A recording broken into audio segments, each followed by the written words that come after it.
Prélude à l'ouverture des travaux de l'atelier de partage d'expériences sur la concession à long terme comme solution pour la gestion pérenne des corridors routiers, couplé au comité de restitution et de validation des travaux qui se tiendra le 8 de ce mois à Brazzaville, une délégation composée des ministres de la sous-région des pays membres de la CEEAC ainsi que les représentants de l'Union européenne a visité ce 6 novembre les gares routières de Kieni, Yé et Lifula, correspondant respectivement au poste de péage numéro 4, 6 et 2 en passant par Ngamanzambala.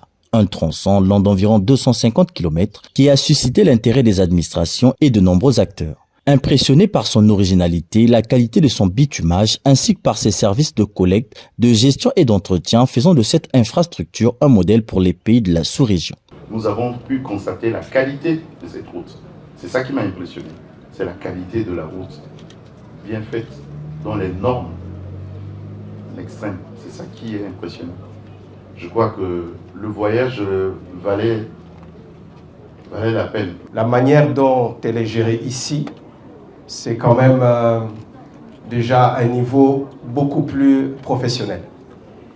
Et tout au long de la route, nous avons eu des échanges pour comprendre un peu tout le chemin qui a été parcouru. D'où on est venu, quels ont été les défis, les choix stratégiques qui ont été opérés tout au long de ce projet et les perspectives surtout d'avenir. Et je dois dire que ça nous donne vraiment de la matière. C'est vraiment une expérience que nous allons faire l'effort de dupliquer dans nos États. Jugée comme une meilleure pratique selon l'analyse et la cartographie réalisée dans le cadre de la gestion des infrastructures par le programme d'appui à la gouvernance des infrastructures régionales et nationales, un programme de l'Union européenne, la RN1, longue de 536 km, est le fruit d'un partenariat public-privé. Ce partenariat a mobilisé les efforts conjoints de deux entreprises, françaises et chinoises, aboutissant à la création de la Congolaise des routes. Une expertise fonctionnelle et particulière est ainsi mise à disposition à chaque poste de péage. Le modèle de cette concession, c'est un modèle intégré, c'est-à-dire que les recettes de péage servent exclusivement à opérer l'entretien nécessaire pour maintenir et préserver cette route dont les meilleures qualités que vous voyez. Et cette protection-là doit durer sur 30 ans. Et en particulier aussi le fait qu'elle est dotée de stations de pesage qui permettent de lutter contre la surcharge et donc préserver le patrimoine. Le ministre en charge des infrastructures et des travaux publics a rappelé l'importance de ce corridor qui bénéficie non seulement aux populations riveraines, mais aussi aux communautés plus éloignées. Il a exhorté ses compatriotes à chérir ce joyau. Tout le long de cette route, il y a des activités.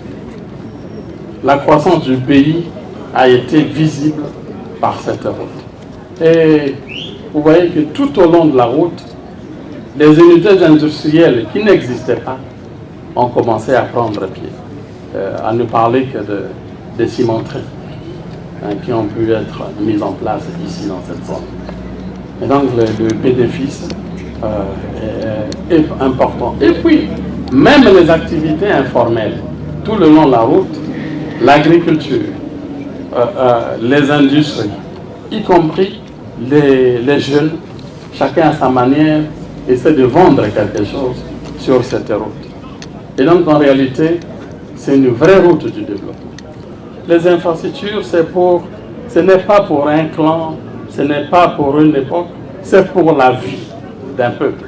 Mobilisant plus de 2 milliards de dollars, la RN1, mise en service en 2016, fait partie du corridor Brazzaville-Pointe-Noire, Kinshasa, Bangui et N'Djamena. Ce corridor vise à relier les villes des pays de la sous-région par voie terrestre, fluviale et ferroviaire afin de faciliter les échanges des biens et des services entre États.